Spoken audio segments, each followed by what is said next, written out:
after. Welcome to The Neighborhood, a show where a mother and her daughter talk about business, community, and everything in between. Now hop aboard the trolley and let's go.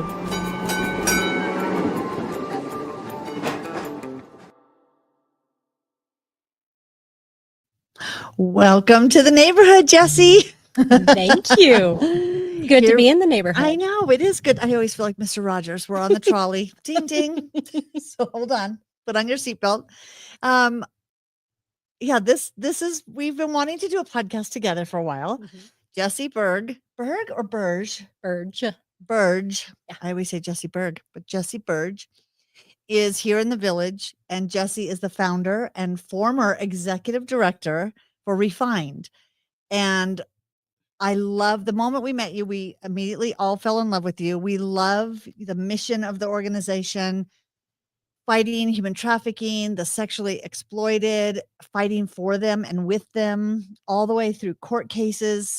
Just the more I got to know the organization, the more I just thought, okay, this is an organization, boots on the ground, doing the work, and fighting for people. And are they all, I always say they're all in Colorado, but are there some outside of Colorado? Yes, we currently serve women outside of Colorado who started within programs here in Colorado, but through our continuing care community, they're in other states, and we're still offering services to them. And we'll talk about what the organization does, but it is interesting because sometimes when you come in contact and meet these women, they still have years sometimes before they even get to go to court to face their perpetrators, which is just mind-boggling to think of, because they might be very young, and then by the time they go to court, they're seasoned veterans, so to say. And so your organization helps them and comes alongside, and obviously you can tell that better than I can. I always say, I feel like I know everything, and then I hear you talking, I'm like, oh, didn't realize you guys did that. But since this series is all about what's next, and you and I have been having these conversations about what's next, what is that next thing? And I'm in that stage of what's next. And we're all, I feel like a lot of people are in that stage of, I'm wanting to do something different, or I just started doing something different and felt this calling. How did you even get into doing what you're doing? Like, what were you doing before? Sure.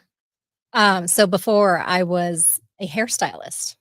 I did hair for 20 years, and I was in like parachurch ministries. And after one particular 10-year stint of a Bible study that I had been in, shout out to BSF. Yes, BSF. Yeah. They really encouraged us to take what we learned into our community. Oh, interesting. Essentially, the Great Commission. Yeah. Going into the world. And so for about a year, I sat in a space of, where do I go? What is that? What do is I my do? purpose? Yeah. What should I be doing? Where do I serve? Right.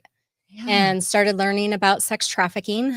And what brought you even to that doorstep? The church I was attending had meetings called Standing Against Trafficking. Because so many people don't hear about it or don't want to hear about it. Or they think it happens in another country, very, very far away. Right. But it is right here. We are all engaging with exploited people on a daily basis.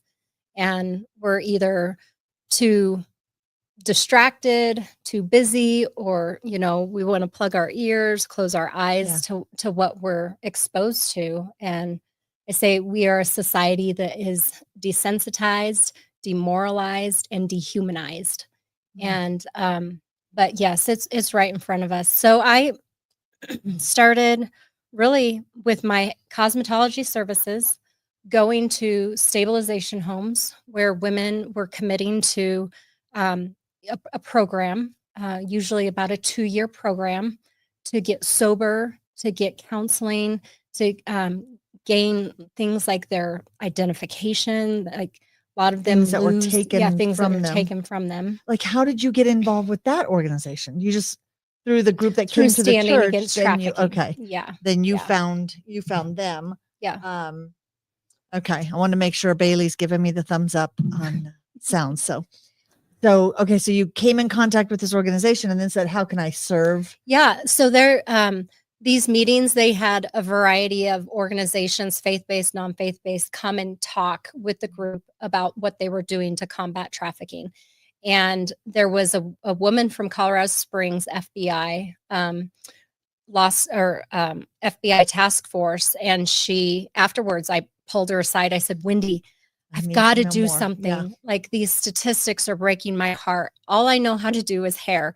Could these girls use a haircut? And she was like, yes, that's an immediate, tangible need.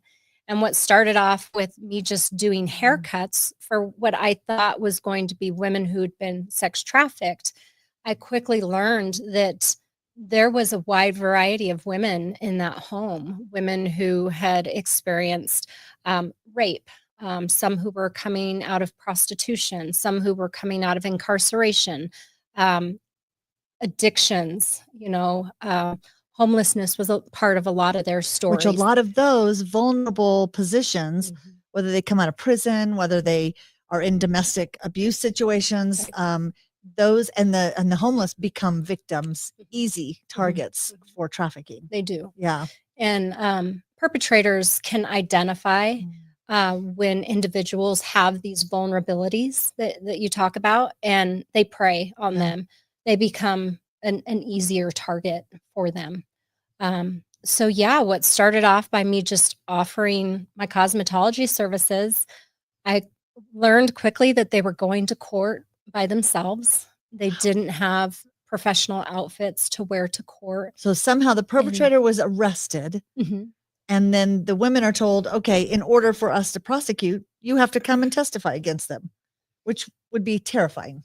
Yes. And so a lot of them are subpoenaed, but there were also some women that we were helping prepare for court for some of their own personal things that they had done as a result of living on the street. Right. And so we were serving in a variety of spaces where they were ready to make their lives clean and right and start over. Yeah, start over. And so offering just basic services to just instill some dignity, some self-worth, and confidence when they were taking the stand. That's really where Refine started. That's interesting. And and then you decided, okay, you're helping in this capacity. What made you decide, I'm going to start my own organization around this? Yeah. Because that's a huge leap to start a nonprofit. Sure. Yeah. So I honestly didn't know what I was doing. I still don't know what I'm doing. Wait, is that required? Yeah. I've never had that requirement. It was a blind faith of stepping into a space that just broke my heart. And I knew that it broke the heart of God, and just made myself available. And because I don't come from a background of, big T trauma or abuse, neglect. Like, I didn't have anything that I could really relate to these women. So for the first 3 years, I became a student of the demographic, and I offered my cosmetology services for homeless shelters and other nonprofit groups that were serving these demographics, and and found that those who we had engaged in like healthy relationships versus trying to be a mentor or a coach to them, it was the healthy relationship building. Those were the ones that we were seeing greater success with. Right. And so we launched Refined as an official 501c3 in 2019. But for those first 3.5, 4 years, it was just identifying the spaces and the gaps to help serve these women. Like, there were a lot of homes that were providing a lot of amazing services. There are a lot of, social workers. There's a lot of case managers and counselors, but there were just some gaps. And so essentially what Refined aims to do is, through relationships, serving women who are coming out of exploitation during the critical phases of healing. Which is interesting, because you really have to build trust. I know, working in the women's prison, first you come in and they're like, oh, another white blonde woman coming in to help us. and they think you'll be here once and you'll leave. Right. And it does take you forming that relationship, showing up consistently, where they start to, okay, you really mean it. Yeah. You really are here Yeah. to help. And that takes a while to build that type of Yeah. relationship. Yeah. Some faster, but some, my friend Kathy, she's a chaplain, but we laughed because she said the first time she walked into the women's prison, they were like, so, white girl, you here to save us? Is that what you're here for? You're going to just and she said she was so intimidated and so afraid. And she said then became best friends with, the woman who said it. But it's just funny how, and now I see that because you go in and they're now after, 5 years now, it's been going in there. They all know me. They all know, oh yeah, this is somebody who comes in. She's consistent. She's been here before. Yeah. But it takes a while. It Yeah. takes that trust. Well, and you hit a very important component, which is relationships and commitment. And so where Refine started off in this court support space, we were asked, well, what are you going to be doing for these women long term? And how are you going to provide support beyond the courtroom? Right. And as I said before, those that we had developed relationship with, and they knew that we were committed, we then created what's called the Faithful Friend Program. And a lot of the programs that are out there, they have mentorship built within their program. And mentorship lends towards a hierarchy in the relationship, or there's usually time parameters on the relationship. Right. Where with a faithful friend, it's intended to be throughout their whole journey. Right. Because there's going to be ups and downs, which takes us into the third program, which is the continuing care community. After they graduate those programs, relapse tends to be a part of a lot of their stories.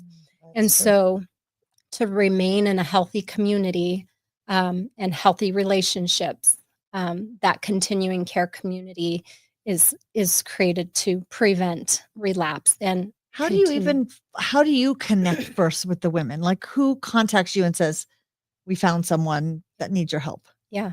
So first of all, the programs were all created with the volunteer in mind, because a lot of anti-trafficking organizations and just a lot of nonprofit organizations, unless you have an expertise of some sort, there's only so much you can volunteer with and get involved with. And especially with anti-trafficking, a lot of organizations don't let you get face to face with some of these women, because there's a lot of liability.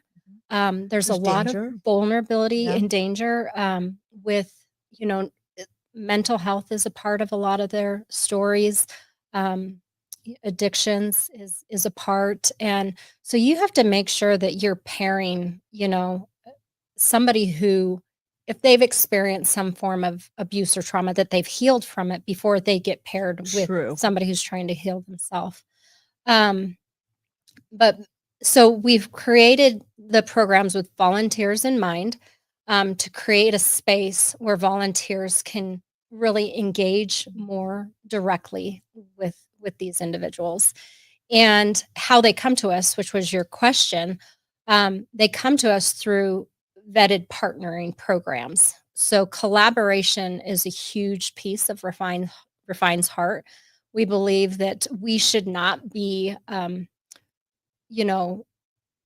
nonprofit organizations that are in silos. Right. We need each other. So hard. Yeah. And we all have different gifts and different talents that we're given. So we should be complementing one another and implementing our programs with each other.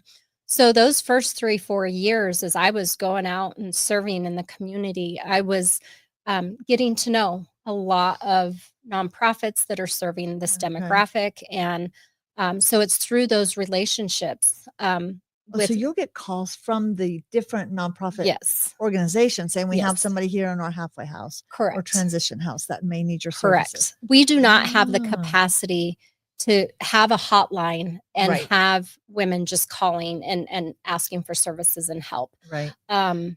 So it is for court support, the district attorneys, the victim advocate teams, other organizations that are serving They in that contact space, you. they contact us. Okay. So the DA's office does know, okay, here's a resource for us to Yeah. call on. Yeah.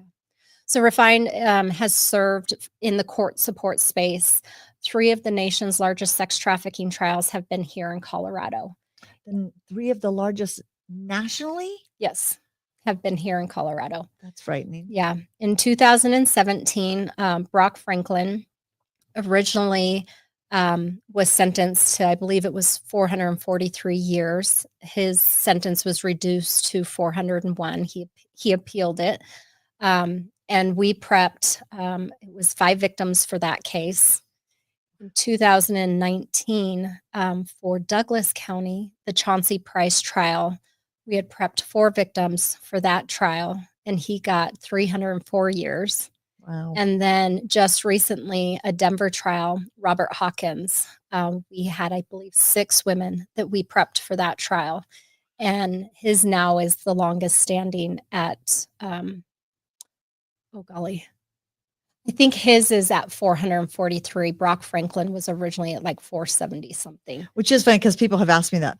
It's crazy. Why do they do this? Is that just to make a statement, the 400 years? But it's not. There's a reason, because you can get out early if there's good behavior, if they'll reduce your sentence. But once you have 400, 500 years, even reduced, okay, it's reducing to 200 years. Right. You know, you're not Right. getting out. Right. So it's might as well, but they don't say a life sentence. Mhm. So people often ask me that of, Yeah. you know, that person is serving 400 years. What does that mean? Like, why do they do that? But that's interesting. And when you say you prep them, what goes into prepping? Yeah, so we do not provide legal services Right. at all. And that kind of confuses some Yeah. people. This is where my hairstyling and fashion background has really launched Refined. So I love that. we Yeah. start off by taking them to coffee or lunch and just getting to know them, helping them understand who Refined is, what types of services we provide, and really coaching them that, given the nature of your case, which is almost has some sexual part to it, given the nature of your case, everybody in that courtroom is going to have a preconceived notion about what you look like before you ever walk through Right. those doors. And when you come through the courtroom doors dressed professionally, dressed with, like I said earlier, that dignity Yeah. and confidence that says, this was a part of my past, and I want to move forward into a healthier future and set this behind me. The judge, the jury, everybody in that courtroom, they're going to listen to you different. Right. And so we kind of explain those dynamics to them. And but it's just a beautiful transformation, truly, to see this kind of soul that is just heavy, Oh, you know, just with beaten shame down. and Yeah. just guilt and gosh, the way the defense and the perpetrators make them out to be like they're whores and they're sluts they and wanted they're it and trash. yeah. And so to just see that, you know, when we first see them, just this kind of downtrodden spirit, to, you know, just doing their hair and makeup, taking them shopping to buy a professional outfit, and prepping them the day of, and just this countenance is just lightened and they Are you- walk through Are those you in the doors. courtroom with Yes. them? Yes. Because to me, that's another thing I think is so important. When you go to court, no matter who it is, no matter what, if it's traffic ticket or anything, it's just intimidating. Mhm. So to have a friendly face in the Mhm. room, Mhm. that's got to Yeah. be such a big relief to them of Mhm. there's somebody there. There's somebody with me. Yes. Got my back. Yeah. So we're with them from subpoena to sentencing. You know, even after they've testified, then, you know, if they're found guilty, then they have the opportunity to go back and give a victim impact statement. Oh, interesting. So on those days too, we offer the same set of services for them, and to see them go in and face their perpetrator and get to say what they This is want. what happened. Yeah. Yeah. And let their What it did voices to be me. heard. It's so powerful. So powerful. Are they seeing a therapist at the same time alongside your services? Is that that's not part of Refined? No, it's not currently part of Refined, but it's something, you know, that we hope to do down the I know. road. Do you know if they do get any Yes. mental health Yes. They do. Okay. Yes. I was like, gosh, It's that's got to be so hard. it's offered to them, but not all of them take it. Right. There's a lot of variables as to whether or not they're still on the streets or whether or not they're in a safe, healthy environment, Right. or if that environment is still kind of volatile. A lot of them, they're flight risks. So they, although they're subpoenaed to testify, a lot of them they're so terrified. Yeah. To face that person who Yeah. may have raped them, may Mhm. have held them, Yeah. into prostitution. What's the average amount of time when somebody is, said, okay, this person was arrested, to what's the average before they go to court? It depends on the case. It totally depends on the case. And that's like, so with some of these bigger trials that I mentioned earlier, we're talking 2 to 3. Years. I think the first victim that stepped up for the Hawkins trial, it was 4 years before it actually went to trial. So flight risk, when you say that, is like, 4 years. Mhm. You finally get your life back together. You might have a job. You may be married by that point. You may have, your whole life could be different. And all of a sudden you're saying, oh, I have to go to court. Yeah. I'd rather not. Yeah. And yet if they don't, it could mean that person walks and does it again. Wow. Yeah. That's a long time. Yeah. Yeah. And that's when the friends, the partnership that you have, they stay together. You stay in contact through the trial. Yes, Wow. that's not part of the Faithful Friend program. Our hope is that relationship is built while they're in the court support. And if they are still living a kind of volatile life, that they would commit then to one of our partnering homes. To stay. Okay. The Faithful Friend program we are serving completely different groups and organizations. These are stabilization homes, sobriety homes, homes where women who've been homeless, or come through some type of sexual exploitation, struggled with addictions. They go into these homes to try and get their feet, Are they going through education there? Are they? It depends on the program. Yeah. They're all a little different. There's programs. some homes for minors, and these are kiddos that didn't complete high school, and so they're trying to get their GED. And because I'm sure the age range is all over. What is the youngest age that you guys come in contact with? we have served girls as young as 10, and Oh my gosh. the woman that's the oldest in our program is 63. Wow. Yeah. But because of that relapse cycle, and Yeah. oftentimes when they go back, it's predominantly between 30s, late 20s, early 30s to late 40s, that these women are just so tired and exhausted and just ready to be done. But there's that cycle of going back, which is so common. It can sometimes be 8 to 10 to 12 times of them going back before they stay out. Gosh. And I know a little bit about that, of just when you come out of prison, they give them a cell phone, and some of them have never used a cell phone or seen a cell phone. And you're like, good luck. Here's a bus pass and a cell phone. And the relapse happens so often. There's so many people that judge that. It's like, oh, they're right back in there. This is the life they want. It's like, it's so scary. I can remember talking to a friend that she came out of prison, and she came in here, and we were talking about, what she was going to do. And she said she was documenting every day when she got out of prison. She said, I walked into a grocery store and I was having an anxiety attack because it was so overwhelming, because you think everyone is staring at me. They all know I just got out of prison. Yeah. Well, they don't, but that's how you feel. And she said, everywhere I went, I felt judged. And then you try to fill out an application. Well, where have you worked the last couple of years? And you try to do, and as she said, it becomes so overwhelming, and the lack of schedule and the lack of structure. She said, it is easier to go back in where everyone, you have a family there. You have a family and friends who support you. You come out, who's there? Unless you go back to the people who were in your life that got you into trouble in the first place. So it is so hard to get people. They need that constant support, that kind of just complete wraparound care. Yeah.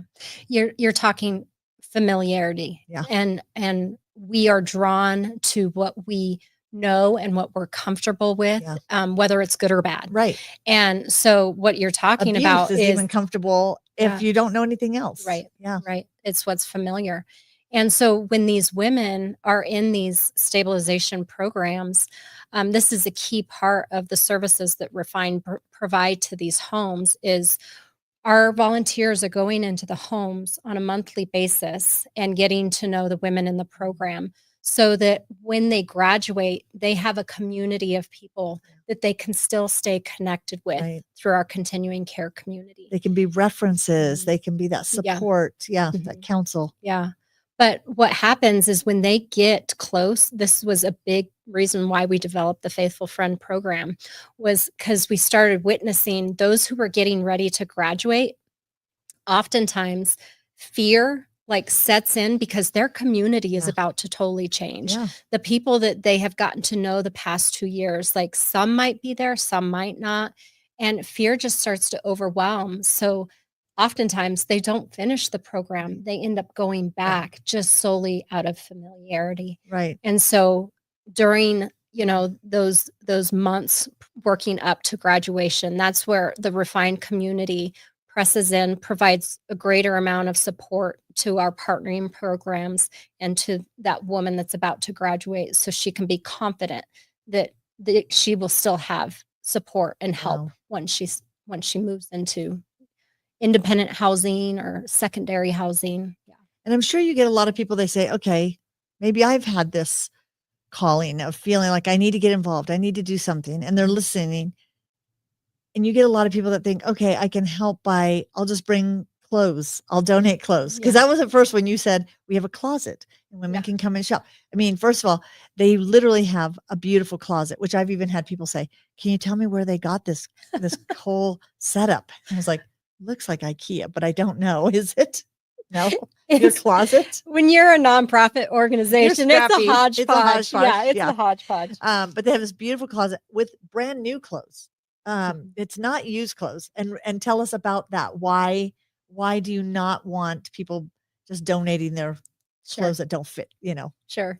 So currently the closet, they're not all new. That's our goal. That's our hope. But the closet came from a vision that I had back in 2019. In Jefferson County, we did a serial rape trial. And all the women who were in this trial were homeless women who had, been sexually assaulted and raped as a result of their vulnerability of being homeless. And usually we take them shopping at Kohl's, where it's like a one-stop shop. We can get everything. But that was too intimidating for them. So the thought of having a space that was, a private, personal shopping experience that they could come into our office and not be overwhelmed and intimidated. That's where that vision was born from. But being a faith-based nonprofit, we believe that God calls us to give out of our abundance, not out of our leftovers. And so the hope is that when they come shop in the closet, that they would have an item that is theirs, that nobody else has worn, even if it was gently worn, like they can call their own. And that's one thing that has blown my mind over the past 10 years is seeing just a wide variety of people giving out of complete abundance and people giving out of their leftovers. Like some of the items we've been given is, but anyhow, it's amazing. It's a beautiful space. It's a beautiful closet and people can come in and pick something out. It could be clothing, shoes, purses, jewelry. It's amazing. And then you guys still do hair and help them with that. Yeah. So we they partner with feel salons throughout the Denver metro nice. area. Oh, that's really cool. I love that. So if somebody wants to volunteer, they want to learn more, get involved, what can they do? How do volunteers plug in? Yeah. Besides financially, because that's always needed. Finance is always needed. But to get involved, you can visit our website, refine.org, and it's RE-FINED.org.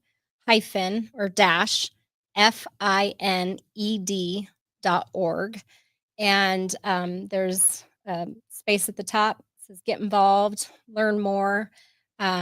and one of our team will reach out to you, Because they can become a faithful friend. they can become a faithful can- friend. We do gap nights where we go into the home and provide meals once a month to the different homes that we serve. There we have a curriculum that we teach if you like to do like teaching type things, in both the faithful friend and the continuing care community. If you have a specific life skill that you just want to pour in and offer support that way. If you're a hairstylist or you like do Makeup, nails, yeah, makeup, any nails. of that. Yeah. Which I love the fact that you took where you were. Okay, I do hair. Where can I use that? And you found just this perfect match of a need there that God's like, here, you're perfectly prepared. We never feel qualified to do that next thing. And yet we are. Yeah. We for such a time as this, I always say. Everything we've gone through is just perfect for this moment that is needed. And so tell us about you're transitioning and you stepped down from being the executive director. Yeah. What is next for Jessie? Jessie does not know what is next. Which I do love this because this is that scary part of what am I going to do? Yeah. Although I love what your husband said the other day of how about just relax at home and putts in the garden. Yeah. I do not know what is next. And that, when I think back to 10 years ago, when I was leaving the salon and, having done hair for 20 years, I had a vision of what was next. And I was able to press into that purpose. It was exciting. And there was just an energy and an enthusiasm, just excitement. And this side of it, I don't have that. But you said when you started 10 years ago, God told you you're going to do this for 10 years. He did. Yeah. So it's interesting that this is 10 years later. Yeah. And how over the past year, the closer I've gotten to the 10 years, it has been evident that I've hit my ceiling. Refine needs an executive director that can take Refine to the next level. But where and what my part looks like in that, I intend to champion and just be their biggest cheerleader. I hope to get back into volunteering and being back in the space of where I started, working with the women. Do everything. Yeah. Not sitting behind a desk. And which is interesting because I think so many people that either they're the founder of a company, an organization, nonprofit or for-profit, you get to a point where you can take it so far. And then depending on your stage, I always say, if I would have started this, 10 years earlier, I would already have probably 5 locations. But I'm at that stage where depending on the week, I think I have the energy to do another location. And then the next week I go, I really want to just go on vacation more. That is so true. I want to be at home and putts in the garden. I want to go for walks. For you, it's every week. For me, it was like every other day. Yeah. Every other day. And you start feeling that of going, I'm on this trajectory that's wanting to kind of relax and maybe it's not even relax. I'm ready to do something, but I'm not on this trajectory where not that you don't want to, but you're like, I think it's going to take a different person. Yeah. And first of all, congratulations, because, well, even though it's probably not totally that you chose, like, I'm ready to do this, I'm leaving. But like, I keep saying, I feel like I'm on this trajectory where I want to start not necessarily slowing down, but doing something different. And so but yet I don't know what is. I don't know what that next is. And so it's the whole analogy of the, trapeze. You're letting go of the bar and you're just flying through the air going, is there going to be a bar for me to grab? I don't know. I don't see it yet. Did you read Henry Nouwen's book? No. Is that the analogy he used? Yeah. He has a book called Falling, Flying, Catching. Oh, and interesting. It's about him like going to a circus and seeing the trapeze group, and he became fascinated with them. And then he essentially like studied and intended to write a book about them prior to his passing. But you're absolutely right. So maybe we need to join the circus, Jessie. Maybe that's it. I think you and I could be a great trapeze team. I think we could. You'll be the catcher, I'll be the Yeah, flyer. I was going to say, I better start working out. Let's see. Can I catch you? My upper body Oh. strength is very weak. But Um, it does have some it's great analogies scary. of Yeah. letting go and what Because you know you're not done. right. You know you're Right. not done. And I think that's where so many people, they know there's something else in them, but they just don't know what that is. And what is it that's going to excite them again and Right. light that fire of enthusiasm Mhm. and passion? And yeah, I don't know. And I keep saying, Mhm. I know of myself, I'm a starter. Mhm. I love starting things. Yes. So once it's started, I'm already ready to start something else. Yeah. And that's why some weeks I go, you know, I think if we went up in like North Denver and Lakewood, those 2 locations would be really good. Mhm. And then I start getting into the planning mode again. I get excited about it. And the next week I'm like, what am I talking about? Signing another 10-year lease, I'm going to be 70. You know, it's like, okay, I need another person Mhm. that I think could come alongside that can Mhm. then see that vision Mhm. to its end, Right. and I could help cheer and start. Yeah. And I think that's just my nature. I love starting it. I love the excitement. I love the mission Creativity. behind it. Yeah. And I still, you know, I love the mission. And people are going, is Gina leaving? Not yet, but you know, I don't know. I don't Mhm. know. I need to find that person. I go, if you know a general manager or a partner that's looking to be in this industry, I feel like I'm needing that person Yeah. for that next. I need to see a bar Mhm. there to grab. And I'm still just like, I better just keep swinging over here. Yeah. Yeah. Yeah. And see what is next. I don't know. Right. And I just think it's an exciting time. It's a terrifying time. Mhm. It's easy to feel like, okay, this thing that I created and started, I'm leaving, but yet, I mean, how are you handling that? The emotions. I Mhm. mean, we know there's a lot of tears involved because Yeah. it's like this baby that you've Yeah. created Yeah. and you've nurtured, and yours is such an important mission, which again, I've kept telling you what's great.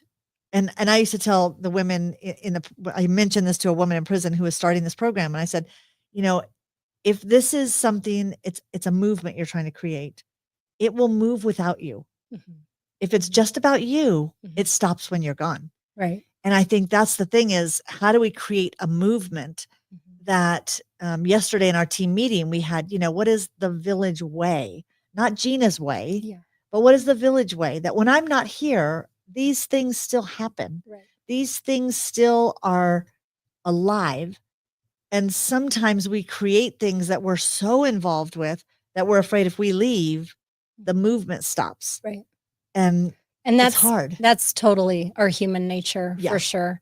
I mean, this has been a labor of love for the past Mhm. 10 years. And, you know, when you talk about love, it's not all, you know, Every single rainbows and day. unicorns No, and it's a like lot of hard love. work. Love It's involves painful. pain Yeah. and suffering Loss.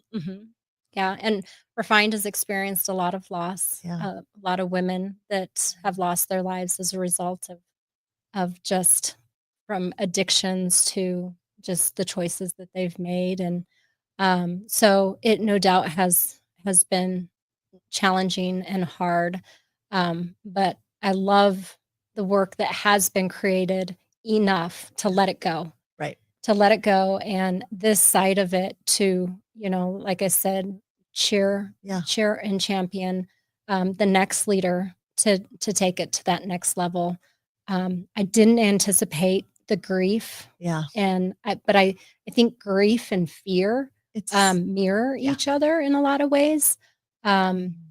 But that's where just surrender. Yeah. You just open your hands and just fully surrender. Yeah. You know, there's something called founder syndrome. Yes. That a lot of founders have where they just can't let go. Yeah. And And they're so involved that it's hard for someone else to step in. yeah, Because that founder keeps holding on. It's like, yeah, but this, again, if it's a movement, it's going to keep going. right. And yours is such a wonderful movement. It's such an amazing organization and doing work that is, I mean, all the things you have done is amazing, but it's not, people aren't involved because of you. Right. Well, they're involved because you got them involved, but they're not involved to help you. Right. They're involved because they believe in this mission and this movement. There's a bigger There's a bigger focus, picture and yeah. a bigger mission that has to be done. Right. And that's a great feeling to say, I can stand back now and I can see this river going. Yeah. And can you still come to the river and bring people in? Yeah. Right. Can you Right. come and help in some way? And yes. Yeah. Which is Yeah. hard. Yeah. It's a hard place, but an Mhm. exciting time It is. to see it. What's the next thing for Refined? Right. And that to me is where I keep looking at is you build something and you're wanting to see, okay, what's next? It's like kids, your kids, what's next for them? You don't want them to always live at your house Right. and be, under your watch. You want them to take off. Right. And same with an organization. And like our kids and like where Refined is currently positioned is the opportunities are vast. Yeah. I mean, this is a problem that is not going away. And sadly, sadly, but the opportunity to license our programs that we have so carefully built and intentionally built, and to be able to offer those regionally and nationally to a wide variety of homes, not just homes of women who'd been exploited or trafficked, but domestic violence shelters, pregnancy centers, like any org that is looking to support and create relationships with those who are in need of healing. Refined can, potentially go there. We just need to, one, financially support it, and to keep those volunteers coming and getting involved and getting the word out. Yeah. There's a shortage. We need more volunteers. We need people to say, okay, I want to do something. I want to get involved. And there's easy ways. Yeah. Okay. What's something that you are thinking, okay, if I take a deep breath and really think about something I really want to spend more time doing, what is that? Besides going to Pirates Cove with your grandson? Definitely being a grandma. Mimi calls me Mimi. You're Mimi. And we've got another one on the way. So exciting. I was very excited about that. Being available, more available for family, for friends, and for faith. I'm a very creative person. I love to make spaces just fun and welcoming. Beautiful. And beautiful. Your office. You and I kind of have that in common. We do. We love going on a good Facebook Marketplace hunt or a dumpster dive if necessary. We both going, look at these chairs. True. Your husband was like, I hate these chairs because they came. Where did you find those beautiful chairs? Somebody's out like front they by were their getting rid of. Yeah. Which I have a polka dot chair here that came from one of my neighbors that just put it out on the end of the driveway. And I was like, that is a find. I brought it here. And then another one, a dumpster day. People were just, how dumpster days in the neighborhood, you see everything in there. I didn't actually climb in the dumpster, but to the side of the dumpster, someone had left an amazing chair. And my husband goes, you are not taking that chair. I said, oh yes, I am. If you could pick that up, I'll open the trunk. Totally. Yeah. My husband, he said, I'm looking forward to being home and finally getting some of those landscape projects done that you wanted to do. And I said, well, what am I going to do in the winter? No. He said, I'm sure you'll find a wall to paint or a room to decorate. Yeah. So I do get those urges of painting. I love mixed media and just taking junk and creating some beautiful paintings and pieces. And I have a couple walls in here that I want to do some murals on. So I'm like, I need some time to do that. Yeah. I will say, as I've just been praying about this next season, because naturally, we're joking about some of this stuff, but I do want my life to continue on in meaning and purpose and value, especially for the kingdom. Yeah. And, thought, gosh, do I, go back to school and, become a counselor or a chaplain has come to mind. But, the Lord just gently nudged me and was like, you don't have to go back to school for that. You can minister to people no matter where you're at and kind of act in that role without having to go back to school. So definitely that compassion side of me wants to Wants keep to do something in loving there. and Yeah. encouraging, empowering others. And I know you will. I know you will. I'm excited to see that. But in the meantime, I think you and I need to do something, whether it's Yes, we podcasting are. or writing.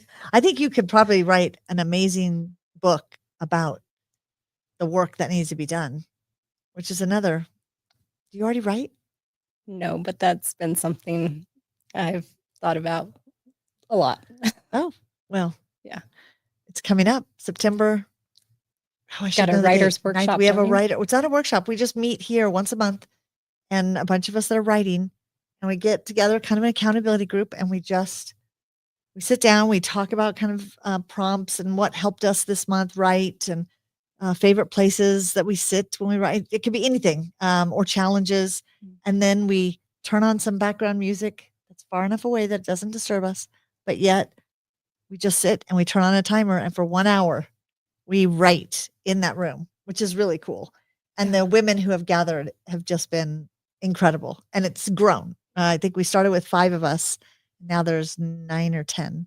Accountability would Yeah, be key, because I it think if you and I is. got in the same room, we probably wouldn't get to writing. No, it's like, yeah, we would just talk about writing, and that's usually my problem. I usually sit down to write, and then other things get in the way, but to just sit and write. And usually when I get inspired to write, it's at 10 o'clock at night, and I'm thinking, okay, should I be staying up?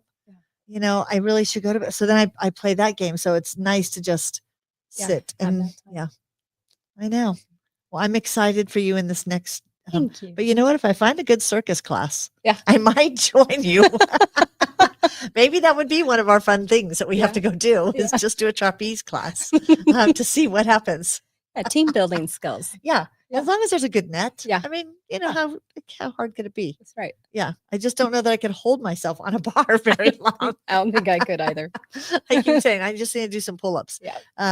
But Jessie, you are just a delight, a treasure, Thank you. and a gift to the world. I mean, the work that you do is so important. Definitely get involved, and go learn more at Refined, RE-FINED.org. Yep. That's the website. Go to this website and find out how you can plug in. Yeah. And you can follow us on social. On Facebook, it's Refined Ministries without the hyphen. And you can find us on Instagram and LinkedIn as well. Same, Refined Ministries Mhm. without the Mhm. hyphen, Mhm. on social media. Yeah. Okay. Yeah. Well, and if they want to send you a note, or can they reach you through one of those channels as well? Sure. You can reach out to me directly, Jessi, Jessi at refine.org. And we've got an questions or- amazing yeah. team of people I would love to connect you with that can get you moving to the next stage. Yeah. I love it. Thank you. Well, Jessie, Gina? yeah, this has I'm been a long excited for time. you I am too. Who knows? It may be a year or two in the making, but Mhm. I always say, always searching the horizon. Isn't it amazing how you can feel and sense Yes. it coming? Stirring. Yes, a stirring. You Mhm. feel a Yeah. stirring. And I think when people ignore that stirring, Mhm. they fall into that rut. Yep. And you just feel you lose a sense of purpose. Yeah. Yeah. And I know that about myself. And I know that I know my job is to kind of follow that and see. And it may be that I need to open another location. I don't know. But also in that space, I think we need to give ourselves enough grace to rest. right.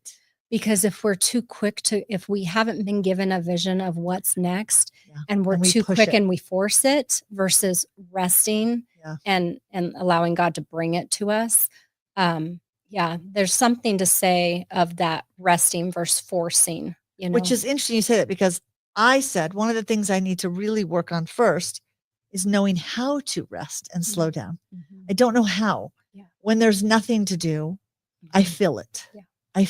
I feel like I should be doing this. I should be blogging. I should be taking an AI course. I should be doing instead of just be, just be, Just be. just be for a while. Mhm. And the more I make time to just be, whether it's going for a walk in the morning, whether it's just getting up earlier and writing, whether it's just being still and praying, it's just the more I crave that. And so learning how to be okay with that. Yeah. And that, oh, look, the world didn't collapse Right. while I wasn't doing. Oh, that's Right. shocking. Right. Um, Yeah. has been good. And, here the joke is, and Taylor started the joke of, I said, I'm going to come in at 10 and leave at 4. So she had a little sign up, kind of like the signs you see in a warehouse that says 0 days with injuries. And so any day that I came in before 10, she would erase the number Oh, and you go have back to start 0. over. I'd go back to 0. Oh, And so it would be like, oh, she's made it one day that she came in at 10. And so now I do come in at 10 on a lot of days, Yeah. not on most days, but on a lot of days. But I still have yet to leave at 4. So that I'm working on the other end of that, of 'cause just you're trying to changing leave at 4. doorknobs. Yeah, and- today that's what Yep. I'm going to I'm going to change a doorknob to put a keypad on it, because I could hire Mhm. somebody to do it, or I could just do it myself. Yeah. So I'm going to go do. Yeah. But yeah. Thank you. And everybody, thank you for watching. Thank you for being part of our virtual neighborhood or here in the village to be part of our neighborhood. We just love every one of you. And that's one thing this year of just spending more time just loving on people. And, Yeah. the word hospitality, love strangers. I love that. And yeah, it's just, that's our mission here. Yeah. Just love strangers. So thank you all for tuning in, and we will see you next week here at the neighborhood. And I'm going to have to, because we use this camera today. Bye, everyone.